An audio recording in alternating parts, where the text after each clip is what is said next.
Et bonjour tout le monde, bienvenue à tout le monde, à celles et ceux qui nous ont rejoints. Merci beaucoup d'être présents encore une fois aujourd'hui pour notre, nouveau Tech Live. sur un sujet qui, vous le verrez, va être très, très important. Donc, j'ai pu voir qu'il y a beaucoup de monde déjà connecté. Merci Mathis, merci à tous de Clanic qui sont présents aujourd'hui, de Campus. On se retrouve aujourd'hui pour une petite heure de formation, de partage, de vulgarisation aussi autour de l'inclusion et du handicap et de Power BI aussi. Même moins qu'une petite heure. Je vais essayer de ne pas vous prendre toute votre pause déjeuner. Donc, merci beaucoup déjà de prendre ce temps-là avec nous aujourd'hui pour pouvoir échanger à propos de tous ces sujets. Allez, super, on va pouvoir commencer tout de suite. Alors, très heureux d'être avec vous. Ça faisait un petit moment que je n'avais pas réintervenu pas chez Clanic, mais chez Campus sur des Tech Live.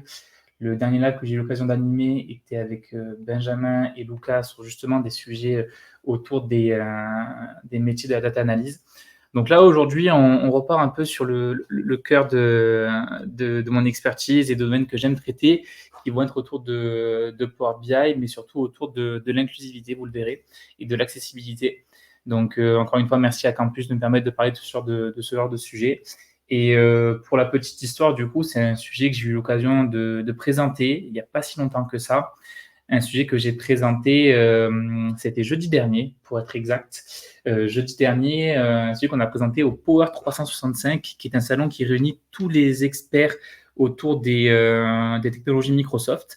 Et on a pu du coup présenter ce sujet-là dans une séance d'une heure. Un sujet qui a du coup a beaucoup plu. On a eu de très très bons retours, très positifs. Donc, on s'est dit pourquoi pas le présenter aussi à notre communauté Campus, Clanic et à tous les gens qui nous suivent pour vous partager tous ces éléments-là. Voilà. Donc, comme je le dis à chaque fois, le live se veut interactif. Donc, si vous avez des questions, des choses qui ne sont pas claires, etc., n'hésitez pas. Je suis là pour y répondre. Je ne vous garantis pas d'y répondre tout de suite, mais l'objectif, voilà, c'est de faire un petit tour en fin de séance pour balayer toutes les questions que vous pourrez avoir à ce propos. Donc, on se retrouve pour les 45 prochaines minutes sur un sujet d'importance publique, je dirais, qui va être l'inclusion du handicap, mais l'inclusion du handicap dans Power BI et toutes les notions qui vont toucher à l'accessibilité. Voilà. Donc, pour celles et ceux qui ne seraient pas au courant pourquoi on est ici, on va parler de ça. Pour celles et ceux aussi qui ne me connaîtraient pas, je pense qu'il y en a, petite présentation rapide. Je m'appelle Enzo Rido, j'ai 28 ans. Je suis practice leader data chez Clanic, un nom un peu embelliqué pour tout simplement dire que je suis responsable de l'offre data qu'on porte au sein du groupe sur des sujets BI, Big Data et Data Science.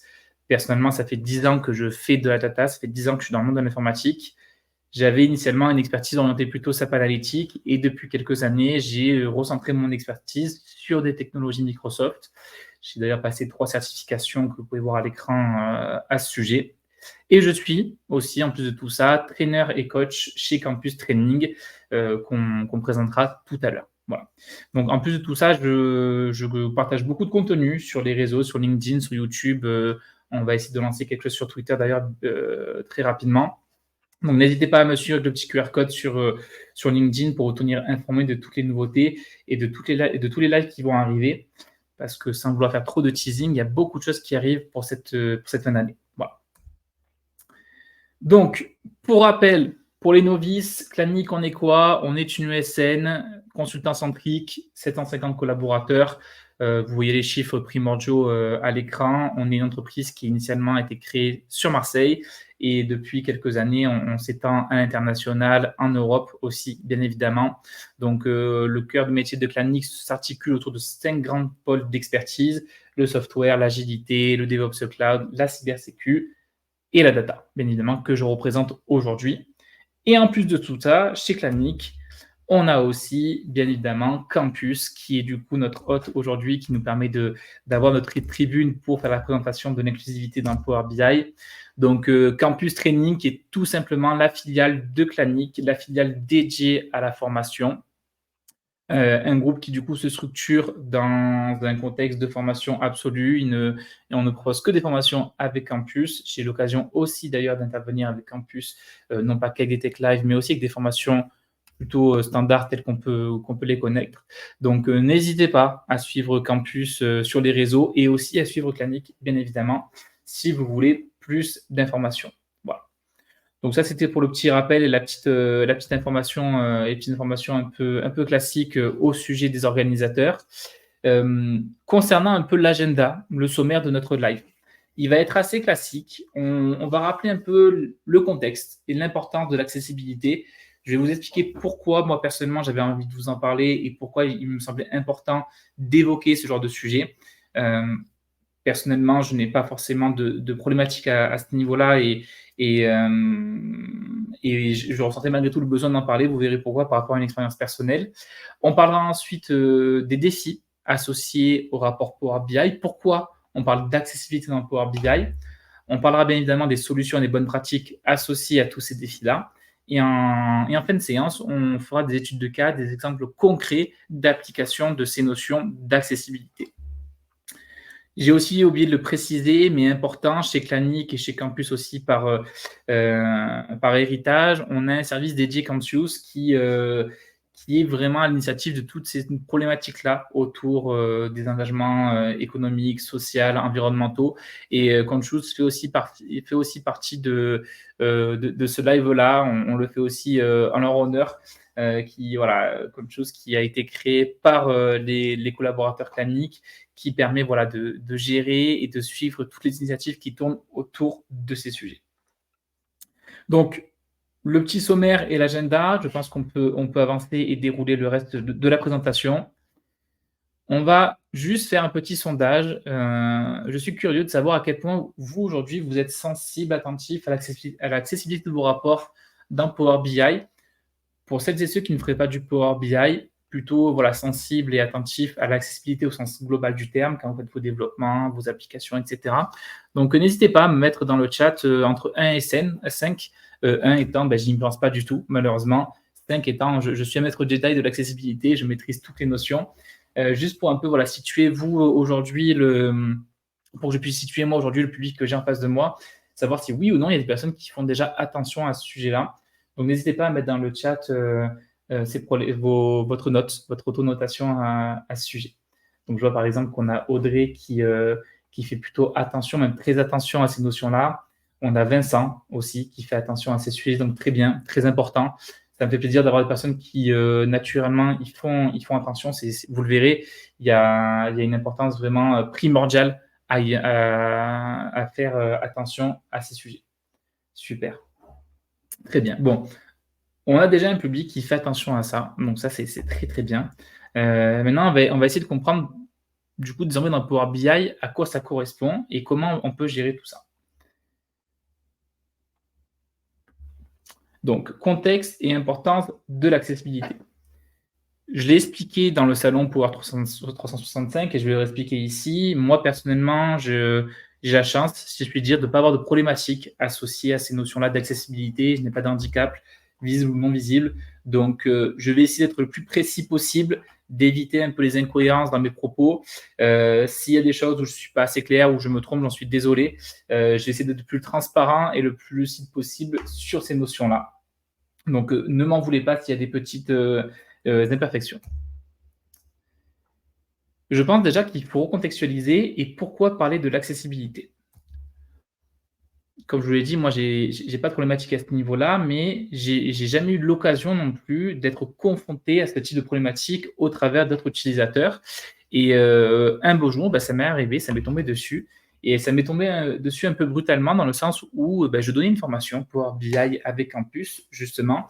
Et durant cette formation, j'avais en face de moi une dizaine de personnes, une dizaine de participants, d'apprenants qui étaient là pour suivre ma formation.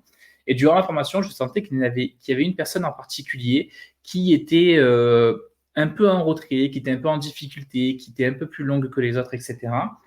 Et cette personne, au bout d'une heure, 2 heures, je suis allé la voir, je lui ai demandé, voilà, est-ce qu'il y a des problématiques? Est-ce que j'explique pas assez bien certains sujets? Est-ce qu'il y a certaines choses que toi-même, tu ne comprends pas parce que voilà, c'est pas assez clair, c'est trop compliqué pour toi? Et en fait, je me suis rendu compte que pas du tout. La personne comprenait très bien les sujets, elle était très compétente même, mais elle avait voilà, un handicap qui était pour le coup non visible, vous vous doutez. Cette personne avait des lunettes, mais elle y voyait vraiment très très mal. Elle avait besoin de zoomer sur son écran pour grossir les menus de paramètres, grossir les fonctionnalités de visuel de Power BI, par exemple. Et elle passait sa vie, son quotidien, à zoomer, dézoomer pour accéder à l'information et justement traiter tous les paramètres qu'il y avait à mettre en place pour réaliser un tableau de bord Power BI ou un rapport Power BI. Et je me suis dit: «Mince, je me suis jamais posé la question, est-ce qu'aujourd'hui, il y a une personne dans l'assemblée avec moi qui vient apprendre Power BI, qui a des difficultés d'accéder à une information de par un handicap qui serait visible ou non visible?» Et cette question-là, en fait, je me la posais jamais auparavant parce que voilà, je faisais pas forcément attention et je me suis dit: «Mais je pense qu'il faut vraiment sensibiliser les gens à ce sujet». Moi-même déjà me former dessus, comprendre vraiment comment on peut y répondre avec Power BI, mais surtout prévenir les gens, les sensibiliser, les former à comment Power BI peut accompagner ce type de profil, ce type de personnes dans des conditions voilà, qui sont parfois très complexes, très compliquées. Donc, on va dire que mon envie et un peu mon désir de communiquer autour de tous ces sujets vient de là, de cette expérience personnelle qui m'a marqué parce que voilà, je me disais, mais en fait, je m'estime expert Power BI, je m'estime, on se donne toujours des noms un peu super sympas, super sexy, mais des fois, on oublie le b.a-ba, on oublie le basique et surtout, on oublie des personnes en cours de route. Donc, je pense que c'est important de sensibiliser tout le monde. Donc ça, pourquoi moi je souhaite parler de l'accessibilité, ça vient de là, de cette expérience personnelle qui est entre autres une expérience professionnelle. On a aussi une notion autour de l'évolution rapide de la technologie. Vous le voyez aujourd'hui, je pense que vous n'êtes pas censé ne pas le savoir, mais les technologies autour de nous, elles évoluent de manière exponentielle. On le voit avec l'arrivée de l'IA sur le marché. Toutes les technologies ne cessent d'évoluer rapidement, très rapidement, voire trop rapidement. Et il faut garder le cap de toujours se maintenir à jour au niveau des dernières nouveautés. Mais comme je le disais au préalable, il faut toujours avancer, mais sans oublier une partie des gens qui sont avec nous. Aujourd'hui, on va le voir, le handicap, ça concerne quand même beaucoup de monde aujourd'hui, d'handicap visible et non visible. Même si demain, il n'y avait que 2% de la population ou 1% de la population qui était concernée, ces 1%-là, il fallait les considérer et il fallait les embarquer, les inclure dans cette évolution-là. Donc l'évolution de la technologie fait qu'aujourd'hui, on se doit d'être à jour autant sur une nouvelle technologie, mais aussi sur une nouvelle norme d'accessibilité. Et ensuite, ça c'est quelque chose qui est plutôt propre à la BI et à la data, c'est qu'on a une notion de démocratisation de la donnée. Il y a 10-15 ans, moi, quand j'ai commencé la data, par exemple, en BI, c'était des sujets qui étaient plutôt orientés pour le top management, les directions. Et on va dire que la BI avait moins de chances de toucher des strates plus basses dans une entreprise. Aujourd'hui, la BI, ça concerne tout le monde. La data, ça concerne tout le monde. N'importe qui fait de la data, du contrôleur de gestion au directeur financier. Je pense même des fois, il y a des secrétaires qui font de la data, qui consomment de la data. Et toutes ces personnes-là qu'on embarque en plus, forcément, on a encore plus de chances d'embarquer aussi des personnes qui sont soumises à des problématiques d'accessibilité. Et cette notion-là de démocratiser la donnée fait en sorte que ça nous génère du coup plus de monde, plus de flux qui accèdent à nos rapports et à nos données. Et donc, il faut aussi embarquer toutes les personnes et toutes les problématiques associées à ce nouveau public-là. Donc, forcément, avant, quand on était sur un public plus restreint qui accédait à la donnée, on avait moins de chances d'avoir des problématiques de handicap ou non. Désormais, vu que ça touche tout le monde, on a encore plus de chances d'avoir des personnes qui ont ces notions d'accessibilité qu'il faut aussi prendre en considération. Quelques statistiques. Alors, j'ai essayé de trouver les statistiques les plus à jour disponibles sur le web. S'il y en a qui ont des stats plus récentes, n'hésitez pas à les mettre dans le chat, mais je pense avoir les plus récentes. Aujourd'hui, on parle d'1 milliard de personnes qui vivent avec une forme de handicap qui est contraignante au quotidien. Donc, ça représente 15% de la population. Donc là, on parle de handicap fort, handicap moteur, physique, typiquement. Et on parle de 2,2 millions de personnes qui ont des problématiques de troubles de la vision. Difficulté à voir de près, de loin, les problématiques qu'on connaît nous aujourd'hui au quotidien, typiquement, les notions de daltonisme aussi. Donc on voit que c'est loin, loin, loin d'être une minorité aujourd'hui, une notion d'handicap dans notre société. Et comme j'aime le dire à chaque fois, même si demain ça ne concernait que 20 000 personnes dans le monde, c'est quelque chose dans tous les cas qu'il faut prendre en considération. Là encore pire, ce n'est pas du tout le cas. On parle vraiment d'une part en pourcentage qui est conséquente dans notre société, qu'il faut absolument, absolument prendre en considération. C'est loin d'être une minorité, vraiment. Si on ramène ça à des chiffres un peu plus, on va dire, français, aujourd'hui, on parle de 12 millions de personnes qui sont concernées par une forme de handicap en France. Là, pareil, c'est énormissime. Moi-même, je ne me rendais pas compte à quel point on avait une part de la société qui était concernée par ce type de problématique. Quand j'ai fait mes recherches, je me suis pris un peu une claque par les chiffres qui m'étaient ressortis. On parle de 4% de la population qui est affectée par le daltonisme. Là, typiquement, pareil, je me suis remis en question, je me suis dit, mais le daltonisme, oui, souvent on en rigole, etc., les feux rouges, les feux verts, patati patata, mais appliqué à un contexte professionnel, mais je me suis jamais posé la question, est-ce que mes couleurs sont cohérentes? Est-ce que ça parle? Est-ce que ça parle pas? Et de voir ce pourcentage-là, tout de suite, ça vous remet les pieds sur terre. Et surtout, vu que nous, on parle dans un contexte professionnel, on parle de 1,1 million de personnes qui, aujourd'hui en France, ont un emploi et qui ont une forme de handicap. Donc, pareil, dans le monde professionnel, c'est loin, loin, loin d'être une minorité. Donc, tous ces sujets-là nous font prendre conscience qu'il faut absolument, dans tous les cas, le prendre en considération. Et surtout, quelque chose qui est très, très important à noter, c'est que 80% des personnes en situation de handicap ont un handicap invisible. Et comme le dit le hashtag, pas imaginaire. Donc là, pareil, ce n'est pas parce qu'une personne n'est pas en fauteuil roulant ou n'est pas amputée d'une jambe, d'un bras, etc., qu'elle n'est pas handicapée. Il ne faut pas, voilà, faut pas faire des raccourcis, loin de là. Et ces 80% là de la population, il faut absolument les identifier, les embarquer et comprendre leurs problématiques et leurs besoins pour adapter au mieux les sujets d'accessibilité. Quelques rappels, je ne vais pas faire le rappel de tous les handicaps qui existent aujourd'hui, qui ont été catégorisés par le gouvernement français et même au niveau des normes internationales, mais aujourd'hui, on ne parle plus forcément que de handicap moteur, on va parler de handicap visuel, de handicap auditif, de handicap psychique, typiquement, des déficiences intellectuelles ou des maladies invalidisantes. Typiquement, tous ces sujets-là aujourd'hui vont nous concerner dans Power BI. Je pense par exemple aux handicaps psychiques, qui sont des handicaps qu'on pourrait ne pas forcément considérer pour Power BI, mais il y a des personnes qui ont du mal, par exemple, à se concentrer, à se focaliser sur une seule et unique tâche. Et ça, vous allez me dire, oui, mais c'est quoi le rapport avec Power BI? Le rapport, il est très simple. C'est que si vous faites un rapport Power BI qui, par exemple, va avoir plein d'interactions de partout, des belles couleurs, ça explose, ça fait des feux d'artifice, ça fait des confettis, ces personnes-là vont avoir du mal à se concentrer sur l'essentiel, typiquement. Donc là, on parle vraiment d'adapter vos rapports Power BI pour l'ensemble de cette roue-là, l'ensemble de cette palette de handicap qu'aujourd'hui, on a pu identifier. Voilà. Nous, on va principalement se focus sur les handicaps psychiques et visuels, forcément, mais aussi moteurs, vous le verrez. Mais aujourd'hui, je pense que toutes ces formes de handicap-là sont à considérer, sont à prendre en considération dans votre politique de développement. Si aujourd'hui, on parle des défis de l'accessibilité avec Power BI, justement, quels sont vraiment les défis qui sont propres à l'outil et qui font un peu un lien avec tout ce qu'on a vu précédemment? Quelques rappels sur Power BI. On parle aujourd'hui de 67 482 entreprises qui utilisent Power BI.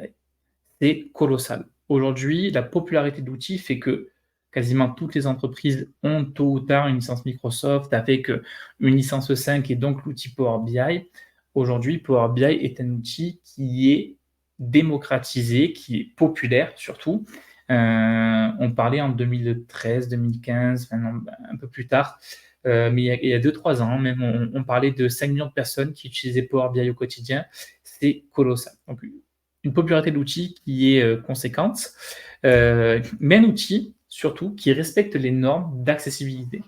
On a une norme très importante qui est la WCAG, la 2.1, qui est une norme internationale qui encadre et définit toutes les fonctionnalités à mettre en place pour définir qu'un outil répond aux normes d'accessibilité. Donc ces normes-là vont être autour des notions de perceptible, est-ce que l'outil est utilisable correctement, est-ce que l'outil est compréhensible et surtout est-ce que l'outil est robuste. Donc ces 4 grands chapitres-là définissent toutes les normes et règles internationales autour de l'accessibilité. Power BI y répond avec brio. On a aussi une norme plutôt européenne, pour le coup, qui regroupe l'ensemble des normes et des lois qui sont autour des accessibilités des produits et services, autour des technologies de l'information et de la communication. De la même manière, Power BI y répond aussi. Maintenant, quels sont vraiment les défis propres à l'outil?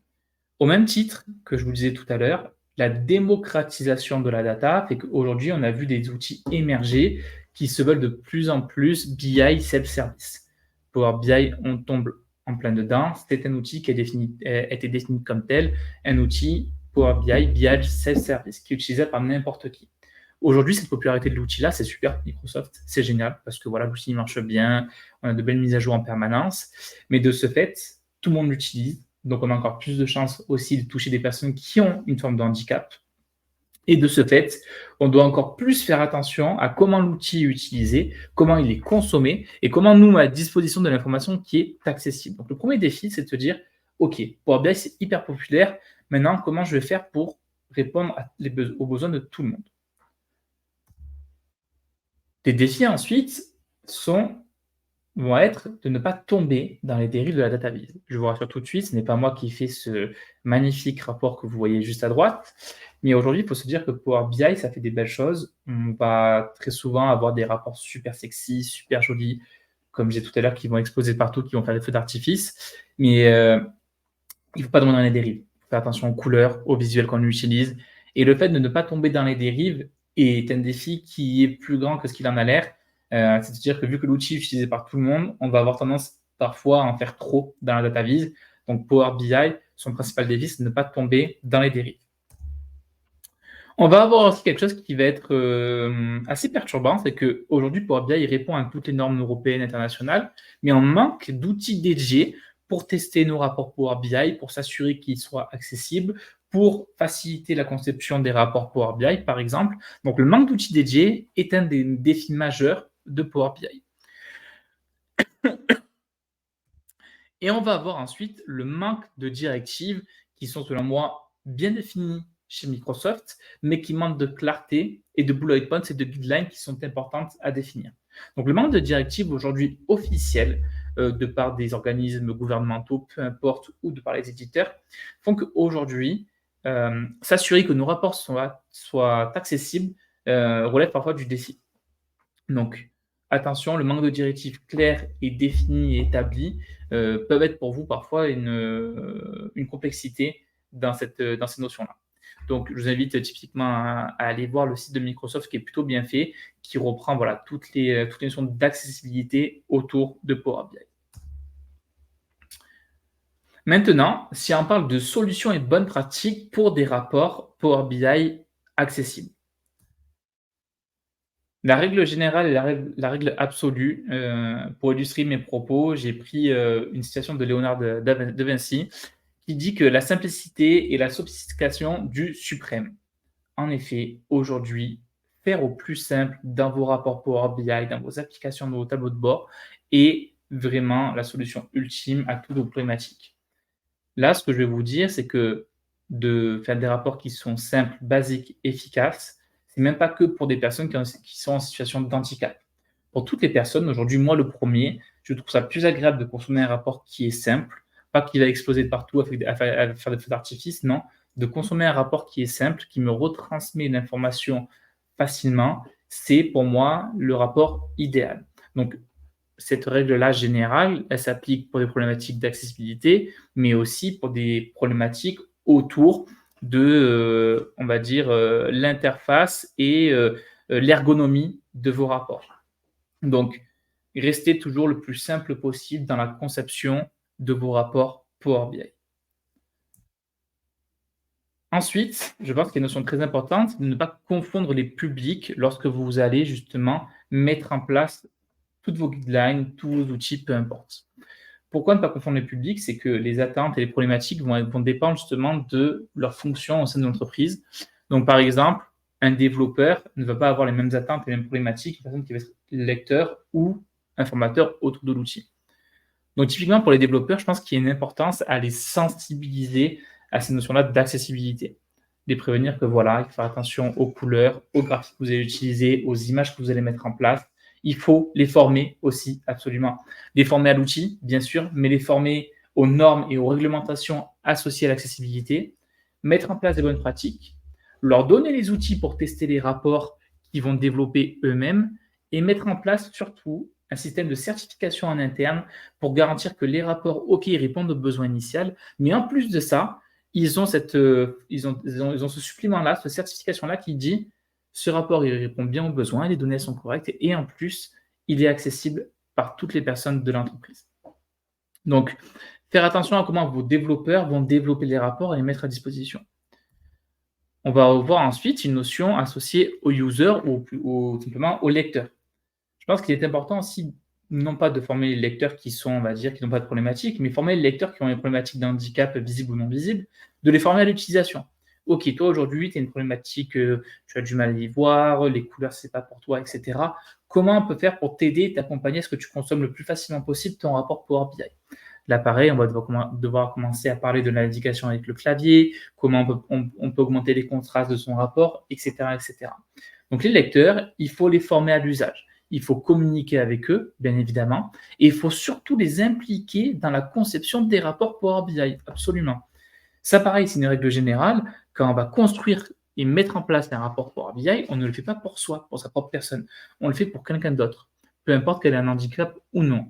Donc, dans tous les cas, la personne, il faut encore plus l'impliquer si cette dernière a une problématique associée, par exemple, à des troubles de la vision. Il faut absolument, absolument les impliquer. Vient se rajouter, bien sûr, une mise à disposition d'un support pour faire le recueil des retours et adapter les rapports par rapport à ces retours. Et ensuite, on va voir justement comment accompagner les formateurs dans ces notions-là d'accessibilité. On va par exemple, moi ça me concerne, c'est de dire, bah, OK, il faut maintenant toujours prendre en compte, se poser la question, est-ce que dans le public que je vais avoir en face de moi, dans les apprenants que je vais avoir, est-ce qu'il y a des problématiques, des handicaps visibles ou non visibles que je dois prendre en compte ou en considération pour adapter mon support ou mes exercices?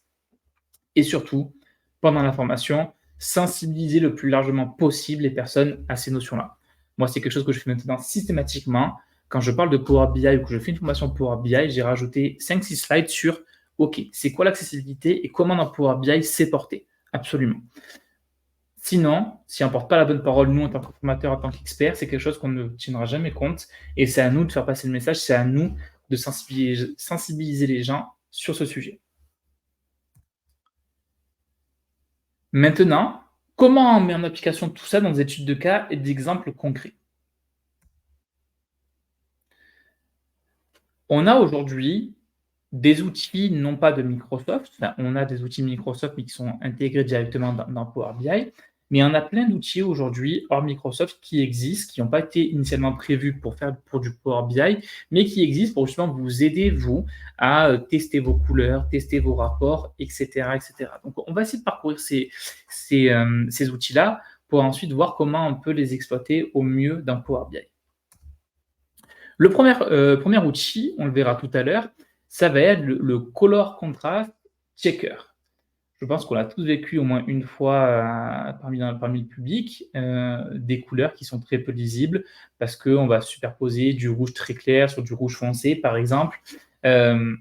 Tous ces tests-là de couleurs qui vont être propres à des notions de daltonisme, problématique de la vision, etc., ne s'arrêtent pas à ces problématiques que je viens de citer, justement.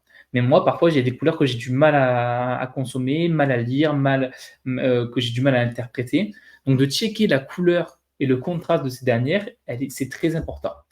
Et ce que j'ai dit au salon semaine dernière, c'est que je vous invite à tester la charte graphique de vos entreprises pour voir si oui ou non elles répondent à ces problématiques-là et si oui ou non le marketing a pris en considération ces problématiques ou ce type de réflexion. Testez-la, testez-le pour vérifier si oui ou non vos chartes graphiques répondent à ces problématiques. Vous aurez des surprises, je pense. Ensuite, quand on parle d'outils, au-delà de tester les couleurs, on va avoir des outils tels que Accessibility Insight, qui sont des plugins ou des outils supplémentaires que vous allez installer sur votre poste ou rajouter sur Google Chrome pour tester vos rapports.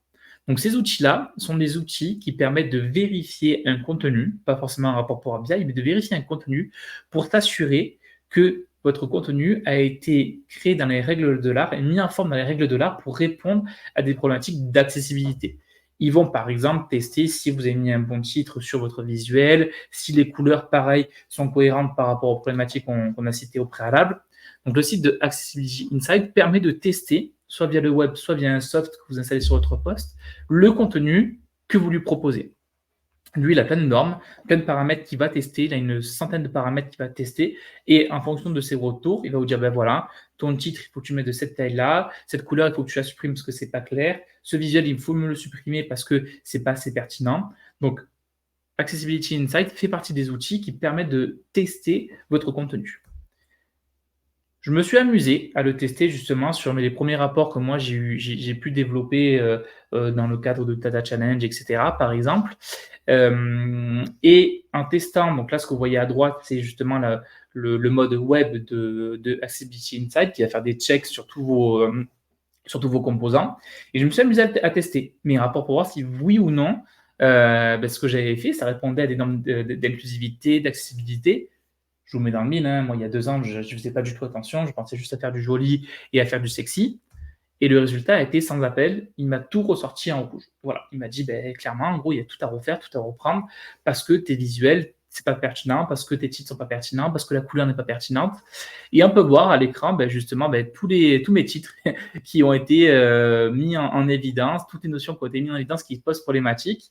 Et la grosse force de l'outil, c'est que ça ne s'arrête pas juste à vous mettre en évidence. OK, là, attention, sur le titre driver, il y a un problème, constructeur, il y a un problème. C'est qu'il vous dit, il vous met en évidence le problème et il vous explique pourquoi il y a un problème. Et surtout, il vous explique comment le résoudre.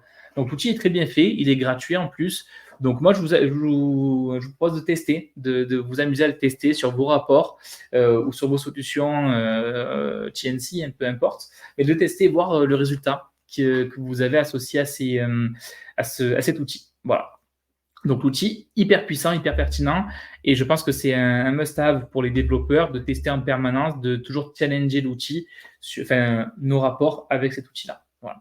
Je sais qu'il y a plein d'autres outils sur le marché qui existent. Moi, c'est celui que j'ai trouvé le plus accessible, justement, celui qui marchait le mieux.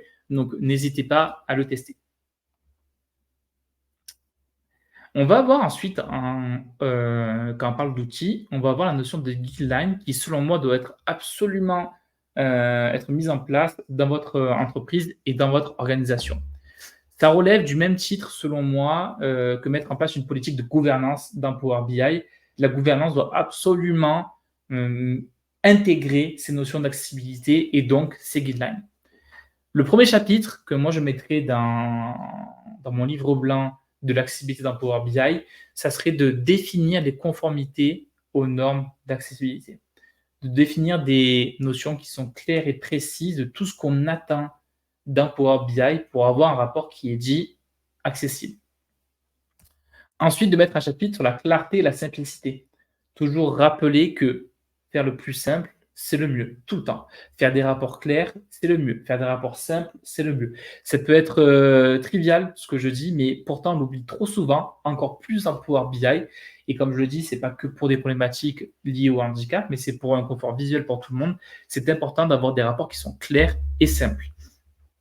On a tendance parfois à faire des rapports Power BI qui vont avoir 10, 15, 20 objectifs.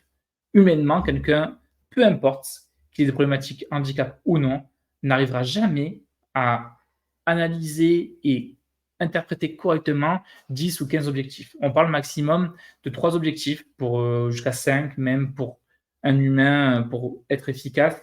Donc vous doutez que 10, 15, c'est beaucoup, beaucoup trop. Créer de l'interactivité, de l'engagement avec parcimonie, absolument. L'interactivité, en effet, pour BI, c'est fait pour faire des choses jolies, qui sont cliquables de partout, etc. C'est interactif, c'est top. Mais gardez en tête que trop d'interaction tue l'interaction, tôt ou tard. Et gardez en tête que toujours l'interactivité, il faut en mettre. Bien sûr, mettre des segments, des filtres, etc. Mais ne pas trop en abuser. Forcément, quand on va mettre en place de l'interactivité, des choses qui sont un peu jolies visuellement aussi, on va créer de l'engagement, bien évidemment. Donc là, pareil, comment on met en place toutes ces notions-là dans les guidelines. L'efficacité, aller à l'essentiel dans la réalisation de nos rapports, chapitre primordial dans les guidelines. Documenter et mettre en place des fonctions support pour ce type de problématique. C'est assez évident, mais toujours documenter des bonnes pratiques autour de ces notions-là. Et en 6, avoir des tests et feedback sur des personnes qui ont ces problématiques-là pour adapter toujours au mieux et se tenir à jour au mieux de ces notions-là d'accessibilité dans Power BI. Donc, la mise en place de guidelines, c'est pas un outil dédié, mais c'est un outil qui doit être mis en place dans notre entreprise, dans vos entreprises. C'est quelque chose qu'il faut absolument prendre en considération, ne pas oublier, de ne pas mettre de côté. Et surtout des guidelines qui doivent être construites en collaboration avec l'ensemble des parties prenantes, les développeurs, les lecteurs, les formateurs, pour mettre en place quelque chose qui est le plus pertinent possible et qui se voudra surtout le plus inclusif possible. Une autre option, un autre outil dans Power BI, plutôt technique cette fois-ci, qu'il faut aussi prendre en considération, c'est la notion d'ordre de tabulation.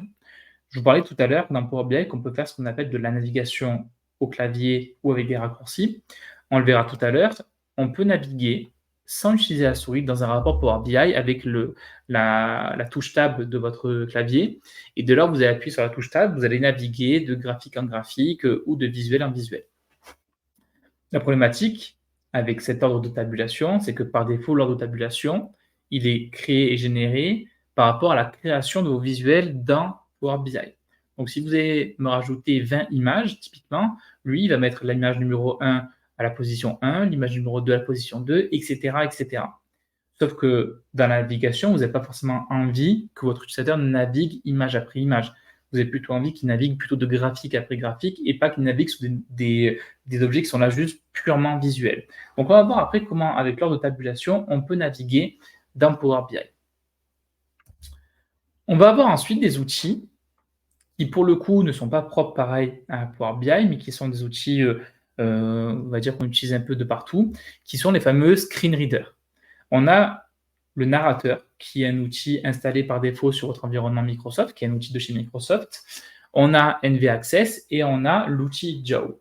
Ces screen readers sont tout simplement des outils qui vont utiliser le NPL pour lire des contenus en mode audio à l'utilisateur qui va utiliser le narrateur ou le screen reader. Pardon. Donc, on a une personne qui a des problématiques de vision, qui voit mal, etc.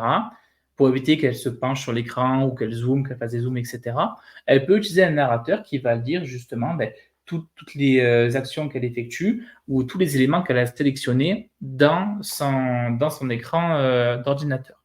Donc, les screen readers, c'est quoi le rapport avec Power BI? C'est que dans Power BI, on a des paramètres qui permettent justement d'être exploités par ces fameux screen readers. J'ai fait un post LinkedIn à ce sujet hier, et si j'en ai aussi bien évidemment parlé dans le Power 365.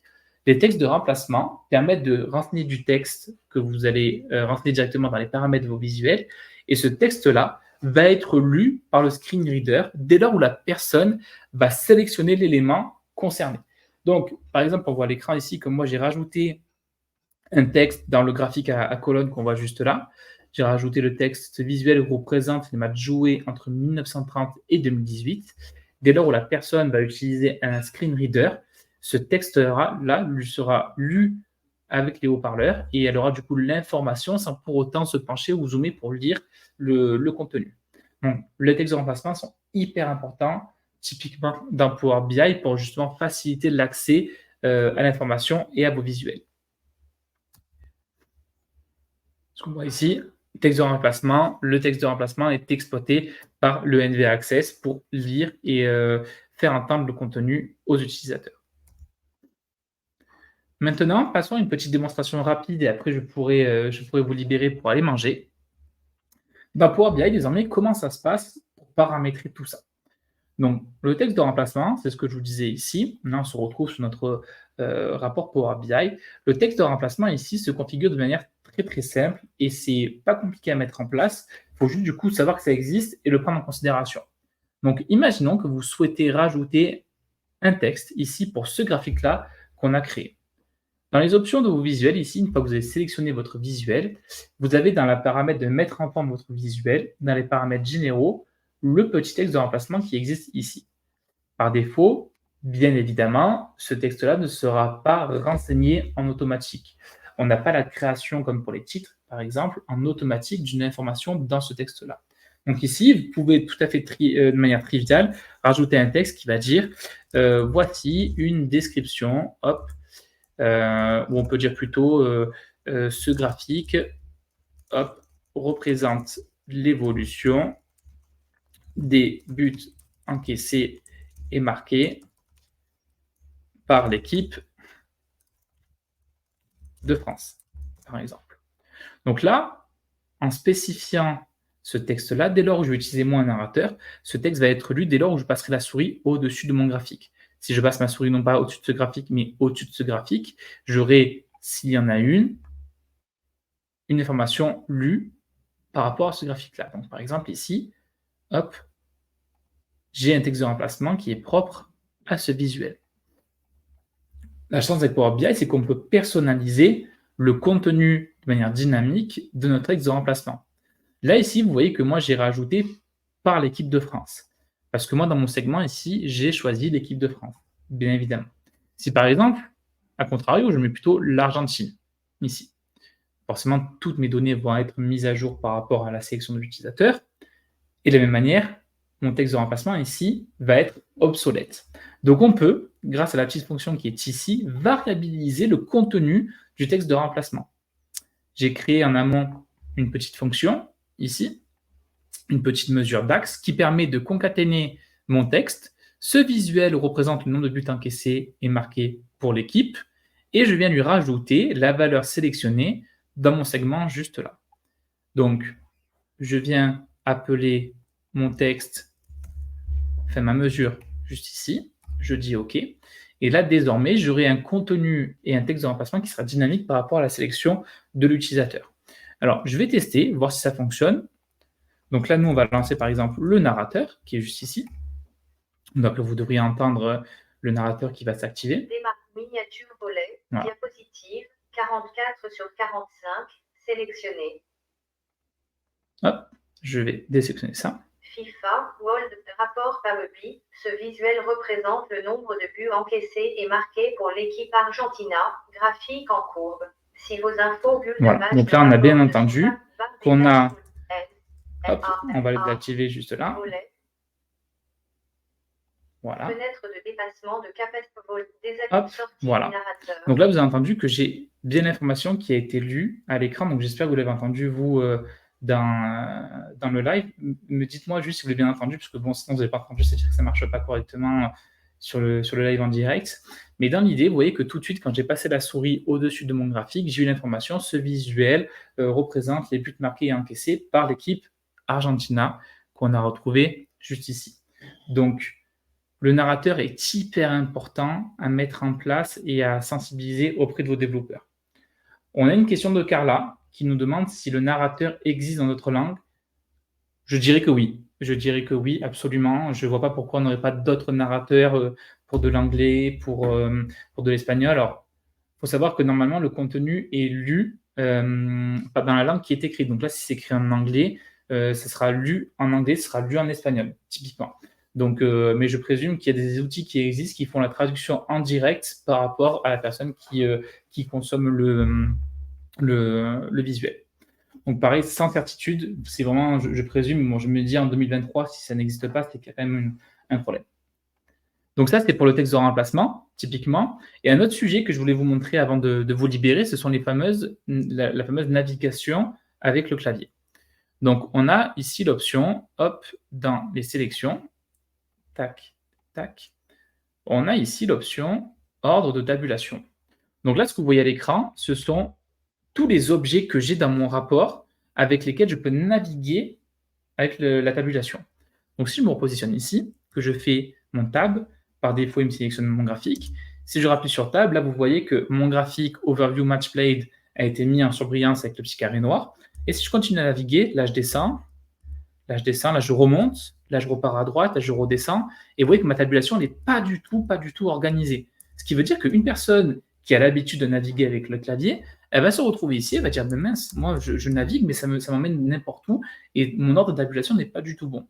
Donc là, il y a toute l'importance, c'est de se dire qu'aujourd'hui, nous, quel est l'ordre, quelle est la navigation, le processus, le chemin que je veux fournir à mon utilisateur pour qu'il puisse naviguer le plus efficacement possible avec le clavier. Donc là, et tout votre travail est de se dire, moi, typiquement, je vais masquer toutes les images dont je ne souhaite pas qu'il y ait une interaction avec mes visuels, et je vais surtout définir l'ordre de tabulation pour mettre en évidence mes rapports. Donc, par exemple, le titre, je peux le masquer parce que je ne veux pas le voir. Par contre, mon KPI ici, évolution de but, ça, je veux qu'on puisse le voir aussi. Ma carte, Je veux absolument qu'on puisse la consommer, celle-ci, mais je veux qu'on la consomme en troisième, par exemple. Donc, toutes ces notions-là de tabulation, ici, sont importantes à prendre en considération et à organiser. Typiquement, toutes les images, celles-ci, je les ai désactivées, je les ai masquées parce que je n'ai pas d'intérêt à ce que les personnes avec le tabulation puissent naviguer d'image en image. Je veux absolument que leur tabulation soit les match played, les évolutions de mes buts, ensuite les rencontres opposant après opposant. Je veux qu'ils naviguent dans mon graphique, ma hiérarchie, et je veux ensuite qu'ils naviguent dans mes différents textes qu'on a juste en bas. Cette organisation-là vous demande du coup du travail, vous, à masquer, à démasquer tous les objets que vous souhaitez mettre en place dans la navigation de tabulation, mais il faut le prendre en considération, il faut absolument le mettre en place. Voilà. Donc, tous ces objets-là, toutes ces notions-là nous mènent ensuite à mettre en place toutes ces notions d'accessibilité, mettre en place des screen readers, faire attention au color check, faire attention aux ordres de tabulation, par exemple. Tous ces outils-là feront que au plus vous utilisez, au plus vous sensibilisez les gens dessus, au plus vous aurez des rapports qui seront inclusifs et qui seront accessibles. Pour juste vous montrer rapidement le Color Contrast Checker, ici, Adobe a aussi un outil dédié pour checker justement le contraste de vos couleurs. Mais vous pouvez, voilà, à la volée, mettre en place justement une charte graphique pour tester si ce que vous voulez mettre en place, c'est pertinent, si le jeu de couleurs que vous mettez en place est pertinent. N'hésitez pas à le tester parce que en plus, déjà, il faut savoir que selon les écrans que vous avez et que les utilisateurs ont la résolution de vos écrans, on peut avoir aussi un décalage entre la manière dont les couleurs sont perçues et exploitées dans le rapport. Donc, faites très attention à ça, c'est super important parce que ça peut poser des problématiques et surtout, c'est des sujets qui sont quick win. C'est vraiment des petits sujets que vous pouvez facilement mettre en place, des habitudes que vous pouvez facilement mettre en place pour avoir des rapports de plus en plus inclusifs et qui répondent à toutes les problématiques personnelles et professionnelles. Voilà. Et en plus, vous avez un petit bouton ici qui vous permet de cliquer tout fixe pour ajouter justement des couleurs plus pertinentes. L'outil le fait pour vous. C'est super. Voilà. On arrive à la fin de notre présentation.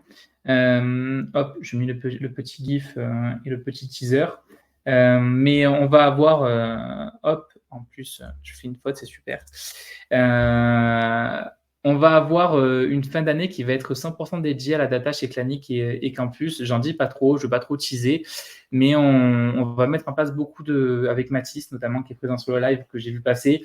On va mettre en place beaucoup de tech live à propos de tous ces sujets de data-là. On va parler d'IA, de ChatGPT, on va parler de data dans le foot, on va parler de comment on peut tromper la vie de notre public avec des visuels qui sont dits trompeurs. Donc, on va avoir plein de choses. L'accessibilité était la première marche de notre fin d'année et de nos lives dédiés à la data. Donc, restez connectés parce qu'on va présenter de belles choses en cette fin d'année. En tout cas, j'espère que ce live à propos de l'accessibilité vous a plu. Bien évidemment qu'en 45 minutes, on ne pouvait pas tout balayer et être absolument exhaustif sur les outils, sur les problématiques qu'on peut rencontrer. Mais c'est déjà une première initiation. C'était histoire de planter la graine dans vos esprits, de garder ça en tête pour ceux qui font des rapports Power BI. On a tendance à foncer tête baissée quand on fait des rapports et à penser tout de suite joli, explosion, sexy, etc. Mais parfois, de rester sur du basique et sur le b.a.-ba, ben, ça fait du bien et c'est surtout important pour inclure tout le monde dans ce domaine-là qui se veut de plus en plus participatif et qui concerne de plus en plus de monde. Voilà. Donc, merci tout le monde pour votre participation, pour vos questions aussi. Moi, je reste disponible sur LinkedIn, par Teams, pour ceux qui sont chez Clanic et Campus, pour échanger à ces sujets. Et écoutez, j'espère que vous serez tout aussi nombreux en cette fin d'année pour tous les lives qui vont arriver. Voilà. Je vous dis à très vite. Merci beaucoup. Et je vous dis du coup à la fin d'année pour justement préparer tous ces lives-là qui vont arriver. Merci beaucoup. Au revoir.